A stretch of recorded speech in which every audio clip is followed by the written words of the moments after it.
আমরা তো জানি জন্মদিন উদযাপন করা জায়েজ নেই, কিন্তু আমরা দেখলাম বন্যা দুর্গত ক্যাম্পে শিশুর জন্ম উপলক্ষে আসন্না ফাউন্ডেশন ভালো খাবারের আয়োজন করেছে। এটা কিভাবে জায়েজ হতে পারে? শনিবার আর বুধবার নাকি নখ কাটা যায় না, এটা কি সত্য? ঘুমানোর জায়গায় নামাজ পড়লে নামাজ হবে কিনা? ভাদ্র মাসে মেয়ে বিয়ে দিলে অমঙ্গল হয় বলে গ্রামাঞ্চলে শোনা যায়, এটা কি সঠিক? আমাদের এলাকায় কিছু মানুষ বলে কবরে মাটি দিলে তিনি 3 মুষ্টি দিতে হবে, এর কম দেওয়া যাবে না, এটা কি ঠিক? 4 রাকাত নামাজ ভুলে 3 রাকাত পড়ে সালাম ফিরিয়ে ফেললে করণীয় কি? কোনো মহিলা অন্তঃসত্ত্বা থাকা অবস্থায় তার কোনো আত্মীয় মারা গেলে তাকে দেখতে দেওয়া হয় না, এতে নাকি মৃত ব্যক্তির কষ্ট হয়। আসলে কি অন্তঃসত্ত্বা অবস্থায় মৃত ব্যক্তিকে দেখার পরে নিষেধাজ্ঞা আছে? জোহরের সুন্নতের 3য় রাকাতে থাকা অবস্থায় জামাত শুরু হয়ে গেলে করণীয় কি? চলুন তাহলে আর বিলম্ব না করে আমরা প্রশ্নোত্তর আলোকিত প্রবেশ করি। আমাতুল্লাহ আফরোজ আপনি লিখেছেন, শনিবার আর বুধবার নাকি নখ কাটা যায় না, এটা কি সত্য? নখ কাটার নির্দিষ্ট কোনো দিনক্ষণ নাই যে এই সময় নখ কাটতে হবে বা এই সময় নখ কাটা যাবে না। সারা সপ্তাহের যে কোনো সময় যে কোনো দিন রাতে দিনে আপনি নখ কাটতে পারবেন। শুক্রবার নখ কাটাকে কেউ কেউ মুস্তাহাব বলেছেন, কোন সালাফের আমল রয়েছে। এর বাইরে আসলে এটাকে সুন্নাহ বা ওই দিনই কাটতে হবে এমন কোনো বাধ্যবাধকতা নেই, আর নিষেধাজ্ঞা তো কোনো দিনের জন্যই নাই। বিধায় শনিবার বুধবারে নখ কাটা যাবে না মর্মে কথা যদি কেউ বলে থাকেন, সেটি নিছকই কুসংস্কার এবং দলিলবিহীন একটি কথা। এমনি আমজাদ হোসেন আপনি লিখেছেন, ঘুমানোর জায়গায় নামাজ পড়লে নামাজ হবে কিনা? যে জায়গাটা আপনি ঘুমিয়ে থাকেন বা শুয়ে থাকেন বা যেটা আপনার শোবার ঘর, শোয়ার জায়গা, সেখানে নামাজ পড়েছেন, যদি পবিত্র হয়, পাক হয়, নামাজ হয়ে যাবে, কোনো অসুবিধা নেই। তবে নামাজের যাতে মনোযোগ থাকে সেরকম জায়গা থাকা উচিত। ধরুন সেখানে ঘুমানোর জায়গা, সেখানে হয়তো কালারফুল নানা বিছানা টিছানা আছে, সেটা আপনার মনোযোগ নষ্ট হতে পারে। এরকম হলে সেখানে বিছানা বিছিয়ে নিবেন, জানামাজ বিছিয়ে নিবেন, বা এমন কিছু বিছিয়ে নিবেন যে আপনার মনোযোগকে নষ্ট না করে। এমডি মুস্তাফিজুর রহমান লিখেছেন, তেলাওয়াতের সেজদার বিধান কি? যদি সেজদা না করা হয় তাহলে কি গুনাহ হবে? ভাই মুস্তাফিজুর রহমান, তেলাওয়াতের সেজদা দেওয়া ওয়াজিব। আপনি কোরআন কারীমের সেজদার যে আয়াতগুলোতে সেজদা বিষয়ক নির্দেশনা রয়েছে এবং তার পাশে সেজদা লেখা আছে, এগুলো তেলাওয়াত করলে আপনাকে সেজদা দিতে হবে। আর সেজদা যদি আপনি না করেন, যেহেতু ওয়াজিব, অতএব ওয়াজিব তরকের গুনাহ হবে। জান্নাতুল ফেরদাউস লিখেছেন, কোন মহিলা অন্তঃসত্ত্বা থাকা অবস্থায় তার কোনো আত্মীয় মারা গেলে তাকে দেখতে দেওয়া হয় না, এতে নাকি মৃত ব্যক্তির কষ্ট হয়। আসলে কি অন্তঃসত্ত্বা অবস্থায় মৃত ব্যক্তিকে দেখার পরে নিষেধাজ্ঞা আছে? সম্পূর্ণ ভিত্তিহীন এবং কুসংস্কারের জন্য কথা। অন্তঃসত্ত্বা থাকা অবস্থায় অনেকগুলো কুসংস্কারের কথা আমরা জানি। এটা কাটা যায় না, সেটা কাটা যায় না, তারপরে চন্দ্রগ্রহণ হলে বাহির হওয়া যায় না, তারপর এই যে আরেকটা নতুন করে শুনলাম যে কোনো আত্মীয় মারা গেলে তাকে দেখা যায় না। একেবারেই ভিত্তিহীন কথা। আপনি যাদেরকে জীবদ্দশা দেখতে পারতেন, মৃত্যুর পর তাদেরকে দেখতে পারবেন। ধরুন আপনার শ্বশুর মারা গেছে, তো আপনি তাকে দেখতে পারবেন। যার সাথে আপনার দেখা দেওয়া যায় তাকে আপনি দেখতে পারবেন। অন্তঃসত্ত্বা হওয়া বা না হওয়ার কোনো সম্পর্ক এর সাথে বা এর কারণে কোনো পার্থক্য বিধানের ক্ষেত্রে হবে না। এমনি দেলোয়ার হোসেন লিখেছেন, আমি গরু পালন করি, অনেক সময় গরুর প্রস্রাবের ছিটা কাপড়ে লাগে, এই কাপড় পরে নামাজ পড়া যাবে কি না? ভাই দেলোয়ার হোসেন, আপনি যে গরু লালন পালন করেন, এই গরু লালন পালন করতে গিয়ে যদি ছিটা পড়ে, সেই ছিটা যদি শুয়ের আগার সমপরিমাণ হয়, এরকম ক্ষুদ্র ক্ষুদ্র ছিটা যদি পড়ে 2-4টা, কোনো অসুবিধা নেই, এতে অসুবিধা হবে না। কিন্তু যদি অনেক বেশি পেশাব লাগে, ছিটা নয় বরং ফোঁটা পড়ে, অনেক ফোঁটা পড়ে, তাহলে সেক্ষেত্রে সেই কাপড় আপনাকে পরিবর্তন করে বা কাপড়ের সেই জায়গাটা ধুয়ে, যেখানে লেগেছে ধুয়ে আপনাকে নামাজ পড়তে হবে। আমাদের এলাকায় কিছু মানুষ বলে কবরে মাটি দিলে তিনি 3 মুষ্টি দিতে হবে, এর কম দেওয়া যাবে না, এটা কি ঠিক? না, এরকম কোনো বাধ্যবাধকতা নেই যে কবরে মাটি 3 মুষ্টির কম দেওয়া যাবে না, দিলে কোনো হবে এমন কোনো কথা নেই। কবরে মাটি আপনি 3 মুষ্টি, 5 মুষ্টি, 7 মুষ্টি, 6 মুষ্টি, যা খুশি দিতে পারেন। এমনকি মুষ্টিতে দিতেই হবে এমন কোনো বাধ্যবাধকতাও নেই। আপনি কোদাল দিয়ে দিতে পারেন, অন্য কোনোভাবে দিতে পারেন। মৃত ব্যক্তিকে দাফন করা ফরজে কিফায়া। সমাজের কিছু মানুষ যদি সেটি করেন, সবার তরফ থেকে সেটি আদায় হয়ে যায়। অতএব মৃত ব্যক্তিকে দাফন করার এই কাজে আপনি শরীক হলেন, একটু মাটি দিলেন, এটা সবের কাজ, সেটা আপনি করেন। বাট আপনার এটা মাথায় রাখা দরকার যে 3 মুষ্টি দিতে হবে এরকম কোনো বাধ্যবাধকতার কথা কোরআন বা সুন্নাহর কোথাও বলা হয়নি। এমডি মুখলেসুর রহমান আপনি লিখেছেন, 4 রাকাত নামাজ ভুলে 3 রাকাত পড়ে সালাম ফিরিয়ে ফেললে করণীয় কি? 4 রাকাত নামাজ যদি 3 রাকাত পড়ে সালাম ফিরিয়ে ফেলেন এবং সালাম ফেরানোর সাথে সাথে মনে পড়ে, তাহলে ওই অবস্থা আপনি দাঁড়িয়ে যাবেন, আরো 1 রাকাত যুক্ত করে তারপর শেষে সেজদায়ে সাহু দিবেন। ইনশাআল্লাহ তাতে আপনার সালাত আদায় হয়ে যাবে। যদি সালাম ফেরানোর পর কথাবার্তা বলেছেন, উঠা বসা করেছেন, বা সালাত ভঙ্গকারী কোনো কিছু হয়েছে, হাঁটাচলা করেছেন, এরপরে আপনার মনে পড়েছে, তাহলে ওই সালাত পুনরায় আপনাকে আদায় করতে হবে। অর্থাৎ হাঁটাচলা করেছেন, উঠা বসা করেছেন, কথাবার্তা বলেছেন, এরপর আবার 1 রাকাত প্লাস করে সেজদায়ে সাহু দিলে কিন্তু আর হবে না। 4 রাকাত সালাতকে 3 রাকাত আদায় করেছেন, করে সালাম ফেরানোর সাথে সাথে মনে পড়লো, বা সালাম ফিরিয়েছেন, কোনো সালাত ভঙ্গকারী আর কোনো কাজ করেননি, মনে পড়েছে, তাহলে তৎক্ষণাৎ তার সাথে আরো 1টি রাকাত যুক্ত করে সেজদায়ে সাহু দিবেন, সালাত হয়ে যাবে ইনশাআল্লাহ তাআলা।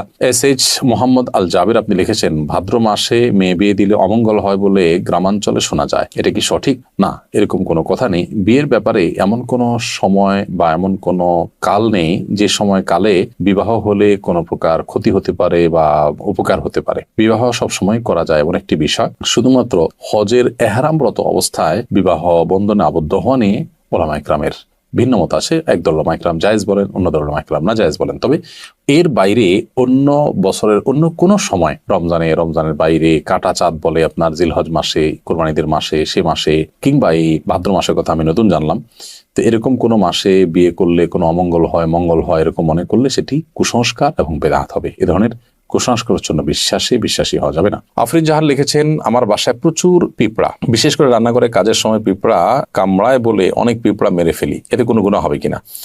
পিঁপড়া যদি আপনি মারেন এতে গুনাহ হবে না, কিন্তু আগুন দিয়ে পুড়িয়ে পিঁপড়া মারবেন না, এ ব্যাপারে নবী সাল্লাল্লাহু আলাইহি ওয়াসাল্লামের নিষেধাজ্ঞা রয়েছে। এর বাইরে আপনার পিঁপড়ার উপদ্রব থেকে বাঁচার জন্য আপনি সেটা মেরে ফেলতে পারেন। যে কোনো প্রাণী আমাদের যদি উপদ্রবের কারণ হয় তাহলে সেটা থেকে আত্মরক্ষার জন্য আমরা সেটি মারতে পারি, কিন্তু নির্মমভাবে বা অপ্রয়োজনে কষ্ট দিয়ে তাকে তিলে তিলে শেষ করা বলতে যেটা বোঝানো হয় সেটা করা জায়েজ হবে না। জোহরের সুন্নতের তৃতীয় রাকাতে থাকা অবস্থায় জামাত শুরু হয়ে গেলে করণীয় কি? জোহরের সুন্নতের তৃতীয় রাকাতে আপনি আছেন, এমন অবস্থায় জামাত শুরু হয়ে গেলে আপনি আরেক রাকাতের সাথে প্লাস করবেন এবং তাড়াতাড়ি সেটা শেষ করে জামাতে শামিল হয়ে যাবেন। এক্ষেত্রে নামাজ ভেঙে ফেলবেন না। এটাই হলো ফুকায়ে আহনাফের মত এবং এটা অধিকতর শক্তিশালী। আল্লাহ সুবহানাহু ওয়া তাআলা বলেছেন কোরআনে কারিমে, লা তুবতিলু আমালাকুম, তোমরা তোমাদের আমলকে বাতিল করে দিও না, নষ্ট করে দিও না। যদিও হাম্বলী মাযহাবের উলামা ইকরাম অনেকেই বলেন যে এরকম পরিস্থিতিতে আপনি নামাজ ছেড়ে দিয়ে জামাতে শামিল হবেন, কারণ নবী করিম সাল্লাল্লাহু আলাইহি ওয়াসাল্লাম বলেছেন, ইযা উকিমাতিস সালাতু ফালা সালাতা ইল্লাল মাকতুবা, যখন ফরজ নামাজের একামত হয়, একামত হলে তখন ফরজ নামাজ ছাড়া কোন নামাজ পড়া জায়েজ নয়, যার কারণে আপনি সেটা ছেড়ে দিবেন, এরকম মত তারা দিয়ে থাকেন। মূলত এই হাদিসের আরেকটা ব্যাখ্যা হতে পারে, সেটা হলো যে যখন একামত শুরু হয় তখন আর ফরজ নামাজ অন্য কোনো নামাজ নয়, অর্থাৎ অন্য কোনো নামাজ শুরু করা যাবে না। কিন্তু শুরু করা নামাজ যে ভেঙে ফেলতে হবে সেটা কিন্তু এখান থেকে পরিষ্কার বোঝা যায় না, অর্থাৎ এটার একাধিক ব্যাখ্যা হওয়ার সুযোগ আছে, বিধায় এটা দিয়েই চূড়ান্তভাবে প্রমাণ করা যে নামাজ ভাঙা যাবে সেইটা সঠিক নয়। হাসানুল সিয়াম আপনি লিখেছেন, শুনেছি কেউ নেশাগ্রস্ত হলে 40 দিন ইবাদত কবুল হয় না। এখন প্রশ্ন হলো, কেউ নেশা করার পর 40 দিন না হওয়ার আগেই যদি তার ভুল বুঝতে পারে এবং তওবা করে ফিরে আসতে চায়, তবে কি সে ইবাদত করতে পারবে? প্রথম কথা হলো, ইবাদত তো করতেই হবে তাকে। পারবে মানে কি? ইবাদত করতে শুধু পারবে না, ইবাদত করাটা তার জন্য আবশ্যক। 40 দিন ইবাদত কবুল হবে না এই ভেবে তিনি যদি 40 দিন নামাজ পড়া বাদ দিয়ে রাখেন তাহলে তো ডাবল গুনাহ হবে তার। কবুল না হওয়ার দুইটা অর্থ আছে, একটা অর্থ হলো যে বিশুদ্ধই হবে না, আরেকটা হলো যে ইবাদত করেছেন সেটা কাগজে কলমে বিশুদ্ধ হয়েছে, বাট আল্লাহ তাআলার কাছে সেটা অ্যাকসেপ্টেবল হবে না। তো এখানে নেশাগ্রস্ত হলে 40 দিন ইবাদত কবুল হবে না মানে দ্বিতীয়টা উদ্দেশ্য, অর্থাৎ আপনি সঠিকভাবে যথাযথভাবে করে থাকলে আপনার নামাজ হয়ে গেছে, বাট আল্লাহর কাছে সেটা কাউন্টেবল হবে না, অ্যাকসেপ্টেবল হবে না। এখন প্রশ্ন উঠতে পারে, আল্লাহর কাছে অ্যাকসেপ্টেবল না হলে করে লাভ কি? উত্তর হবে যে আপনি করে দায়মুক্ত হলেন, অন্তত আপনাকে আল্লাহ নির্দেশ করেছেন, নির্দেশ পালন করেছেন, সেই কাজটা অন্তত হয়েছে। আল্লাহ কবুল কি করলেন না সেটা তো আরেকটা বিষয়। তো এই জন্য এরকম পরিস্থিতিতে নামাজ বা অন্যান্য ইবাদতগুলো আমাদের ঠিক অব্যাহত রাখতে হবে। আমরা তো জানি জন্মদিন উদযাপন করা জায়েজ নেই, কিন্তু আমরা দেখলাম বন্যা দুর্গত ক্যাম্পে শিশুর জন্ম উপলক্ষে আসন্না ফাউন্ডেশন ভালো খাবার আয়োজন করেছে, এটা কিভাবে জায়েজ হতে পারে? দেখুন, প্রথম কথা হলো যে শিশুর জন্মের দিনটি, যে দিনে সে জন্মগ্রহণ করেছে, এই দিনটিতে বাবা মা, আত্মীয় স্বজন সবাই আনন্দিত, এবং সেই দিনে আনন্দিত হয়ে তারা যদি ভালো খাবার খান, মিষ্টি কিনেন, এটা না জায়েজ পৃথিবীতে কেউ কোনোদিনই বলেনি। শিশুর জন্মের দিনে ভালো খাবার ব্যবস্থা করা আর প্রতি বছর জন্মদিন উদযাপন করা, কেক, মোমবাতি সহ, যেগুলোর প্রত্যেকটার আলাদা আলাদা ধর্মীয় ব্যাখ্যা আছে। কেক কেন ব্যবহার হয় জন্মদিনে, অন্য কোনো কিছু থাকতে কেক কেন, মোমবাতি কেন জ্বালানো হয়, এগুলো নিয়ে আপনি যদি একটু সোশ্যাল মিডিয়াতে অথবা আপনি গুগলে যদি সার্চ করেন তাহলে দেখতে পারবেন যে এর পেছনের রহস্যগুলো কি। অতএব ওই জিনিসগুলো একটা, আর জন্ম হয়েছে শিশুর, সে উপলক্ষে ওই দিনে মিষ্টি খেলেন, ভালো রান্না করলেন, যে কোনো আনন্দের ঘটনাকে কেন্দ্র করেই তো আমরা ভালো কিছু খাই, সেটাকে পৃথিবীর কোনো আলেম মানে নাজায়েজ বলেননি। দুটিকে যদি আমরা গুলিয়ে ফেলি তাহলে তো ভুল হবে, এবং সেই সাথে এটাকে কেউ ইবাদত শরিয়ার কাজও মনে করছে না। দুইটা জিনিস এখানে। জন্ম দিবস উদযাপন যেটি বছর বছর হয়ে থাকে, সেখানে যে সমস্ত আইটেমের প্রয়োজন হয় সেগুলো অগ্নিপূজকদের বিভিন্ন বিশ্বাস থেকে এসেছে, তাদের কৃষ্টি বা কালচার।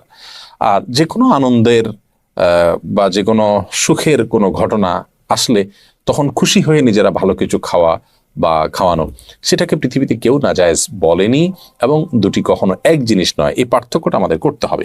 আমরা অনেক সময় এই বিষয়গুলোকে গুলিয়ে ফেলি। অ্যাক্সিডেন্টের কারণে আমার পায়ে প্লাস্টার লাগানো হয়েছে, এটা ভেজানো যাবে না, এমত অবস্থায় গোসল ফরজ হলে কি করব? অ্যাক্সিডেন্টের কারণে আপনার পায়ে যে প্লাস্টার লাগানো হয়েছে, পায়ে বা হাতে, সেই প্লাস্টার যদি ভেজানো না যায় পানিতে, তাহলে ওখানে প্লাস্টিক দিয়ে বিভিন্নভাবে পেঁচিয়ে তারপর আপনি গোসল করবেন।